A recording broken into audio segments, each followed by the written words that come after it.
Yot! Samahan nyo ang aming team na sa kilak papunta sa southernmost part na parte ng Pilipinas, ang Mindanao. Tara! Till I found her.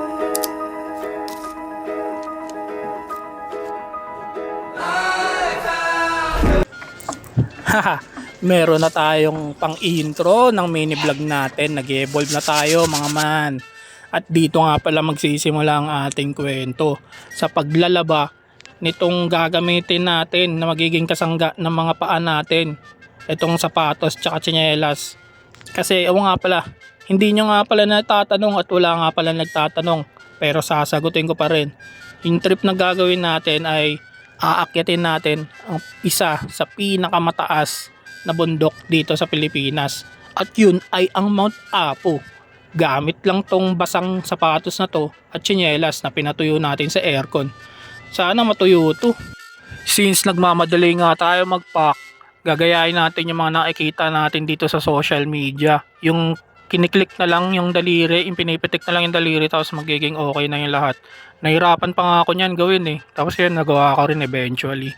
Actually mga man, 6 months before, nakaset na tong lakad na to. Pero syempre, Pilipino tayo, kung kailan naalis, dun lang mag-aasikaso. Magagalit na naman tatay ko nito.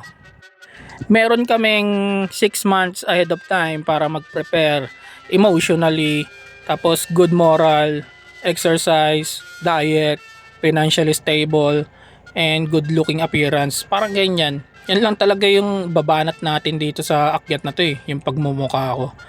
Isipin nyo naman mga man, medyo mix at halo-halong emotion yung nararamdaman natin dito. Habang lumilipad tayo, nakasakay na naman tayo sa airplane, panibagong lugar na naman yung pupuntahan natin. Tapos, nga pala, dapat kasama dito yung pamangkin ko, si Jandy. Kaso hindi siya nakasama eh. Nagkaroon sila ng emergency exam week. Kawawa, hindi tuloy nakasama. Pero ayun, since mahal namin siya, dadalhin namin siya sa puso namin hanggang sa Mount Apo. Tapos bilang tulong sa piloto, ilalagay natin sa airplane mode yung cellphone natin. At makakatipid na rin sa battery.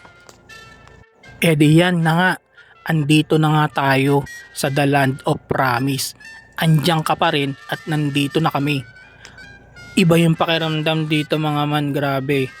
Parang alam niyo yung magical experience na nakaka-excite, na nakakakaba, na nakaka-ewan. Basta yun yung nararamdaman ko niyan mga panahon na yan. Tapos tignan niyo naman yung ulap, medyo black. Parang nagbabadya yung magandang panahon. Dito kami lumanding, Davao International Airport. Ito nga pala yung translator / organizer. 100. Di Morbis. Sige. Dili may magkuan, magsiksikan diyan. Kanila tanan. Murag sa Grabing tao yan, no? Leader na, organizer na, tapos / translator pa. Paano na lang kaya ang nasa kilak kung wala si Chino? Tapos ayan nga pala, dito kami mag-i-stay sa Dimorbi. Okay na pwestuhan yan mga man. Tapos, quick recap tayo sa mga kasama natin sa trip natin papuntang Mount Apo. Ayan si Chino, si Nogi yung nakasombrelo. Si Sel, pinsan ni Chino, si Groovy man, si Igor, Pogi. Tapos yan, si Aldrin. Kami yung magkakasama. Tapos may dalawa pa kaming kasama na kikitain namin sa Kapatagan. Yun na nga mga man, paglapag namin dito sa lamesa, kanya-kanyang pila na kami. Tapos kanya-kanyang order na rin at kanya-kanyang kain na. Sobrang gutom kami.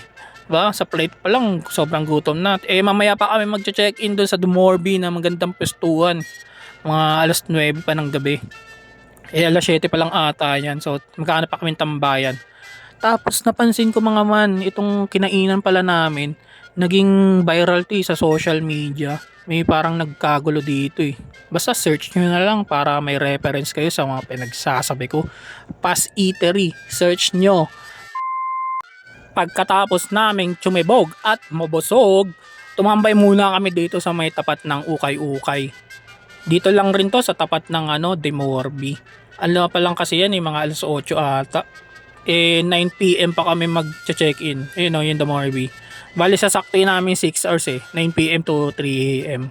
3 AM kasi kami susunduin ng van papuntang sa jump off.